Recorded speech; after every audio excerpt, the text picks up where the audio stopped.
সবুজ শ্যামল ছায়ায় ঘেরা সিলেটবাসী, সিলেট ভূমি বাংলার সেরা। ঠিক না বেঠিক?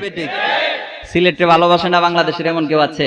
হযরত শাহজালাল ইয়ামানী রাহমাতুল্লাহ আলাইহি ইয়ামান থেকে চলে এসেছেন। একটুলা জমিন বাংলাদেশে নাই, আত্মীয় স্বজন কেউ নাই। এখন এই দেশে এসে গৌর গোবিন্দের বিরুদ্ধে তিনি কিভাবে দাঁড়াবেন?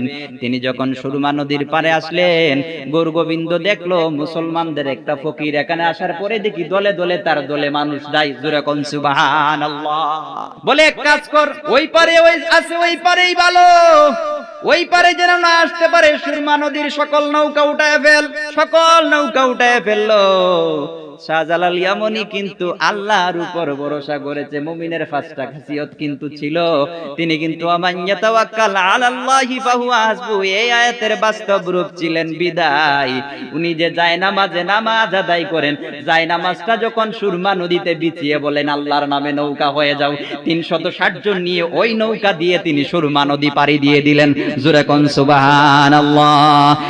আমরা কি ভুলে গেলাম শাহজালালের নাম?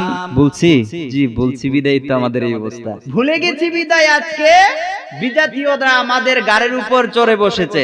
শাহজালাল বাবার গাড়ে চড়তে পারে, নৌকা উঠায় পারছে। বাবা আমরা যদি নদীতে ৩ জনের জায়গায় যদি একটা নৌকায় ৫ জন উঠি, নৌকা ডুবে। আর শাহজালাল ইয়ামানী রাহমাতুল্লাহ আলাইহি বলে যায় নামাজ নৌকা হয়ে যায়। সেই জন্য বলি আমরা কি ভুলে গেলাম শাহজালালের নাম, আমরা কি ভুলে গেলাম। গৌর গোবিন্দ পালিয়ে গেল, গৌর গোবিন্দ পালিয়ে গেল, শুনে যাহার নাম। আমরা কি ভুলে গেলাম শাহজালালের নাম, বলুন আমরা কি ভুলে গেলাম। আমাদের বন্দুক দেখেও তো কেউ পালায় না। শাহজালাল বাবার নাম শোনার পরে গৌর গোবিন্দ পালাইছিল, এটা আমরা ভুলে ফেলছি। বিদায় বন্দুক দিয়েও এখন বিজাতিদেরকে তাড়াতে পারি না, আমাদের গাড়ে এসে চড়ে বসে। ঠিক না বেটি? সেজন্য আমরা শাহজালালের কথা ভুলে যাব না। ঠিক না বেটি? সবুজ শ্যামল ছায়ায় ঘেরা সিলেটবাসী, সিলেট ভূমি বাংলার সেরা। ঠিক না বেটি?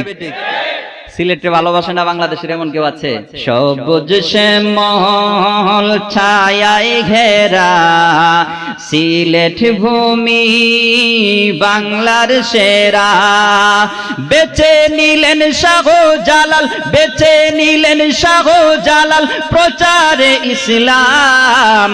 আমরা কি ভুলে গেলাম শাহজালালের নাম, আমরা কি ভুলে গেলাম। গৌর গোবিন্দ পালিয়ে গেল, গৌর গোবিন্দ পালিয়েছিল, শুনে যাহার নাম। আমরা কি ভুলে গেলাম শাহজালালের নাম, বলুন আমরা কি ভুলে গেলাম।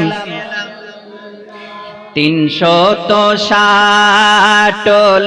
নিয়ে সুরমা নদী বাবা পাড়ি দিয়েছিল।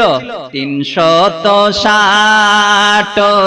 নিয়ে সুরমা নদী পাড়ি দিয়ে, বলুন ৩৬০ নিয়ে সুরমা নদী পাড়ি দিয়ে সিলেট আসলেন প্রচারিতে, সিলেট আসলেন প্রচারিতে মদিনার ইসলাম। আমরা কি ভুলে গেলাম শাহজালালের নাম, বলুন আমরা কি ভুলে গেলাম শাহজালালের নাম।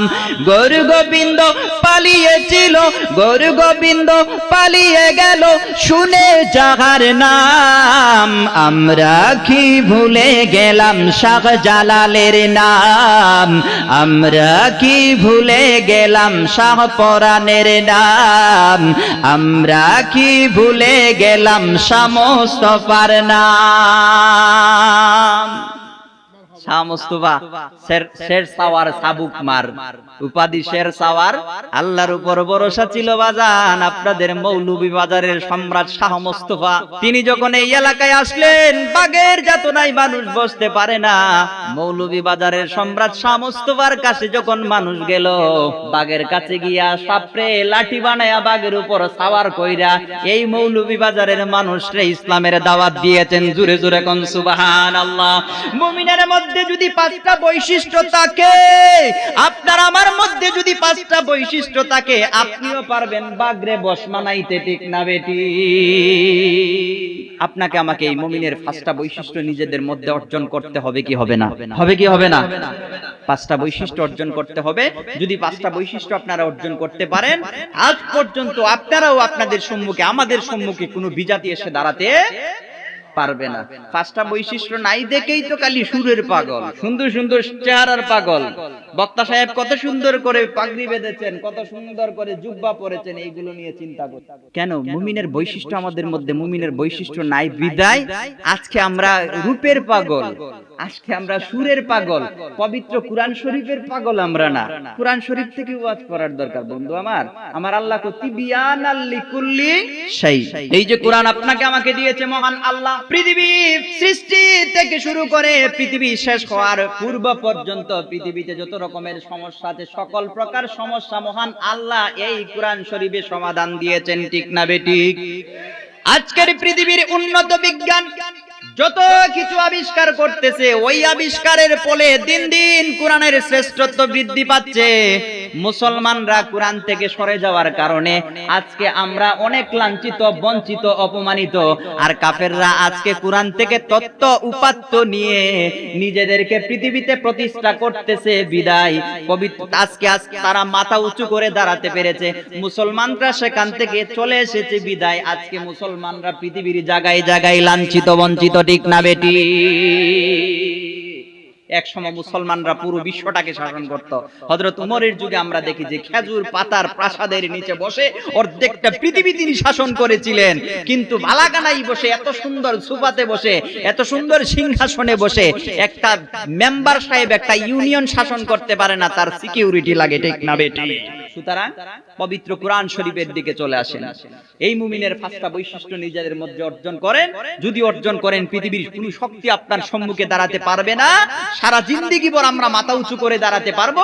যেমনি ভাবে শাহজালাল ইয়ামানি রাহমাতুল্লাহ আলাইহি, খাজা মঈনুদ্দিন চিশতি রাহমাতুল্লাহ আলাইহি, আল্লাহর বড় বড় জবরদস্ত ওলিগণ, কোনো বিমান লাগে নাই, কোনো রকেট লাগে নাই, কোনো বন্দুক লাগে নাই, কোনো বোমা লাগে নাই, নিজেদের এই ঈমানি তেজ দিয়ে, নিজেদের এই ঈমানি শক্তি দিয়ে তারা তাগুতকে পরাজিত করেছিল, ঠিক না বেঠিক?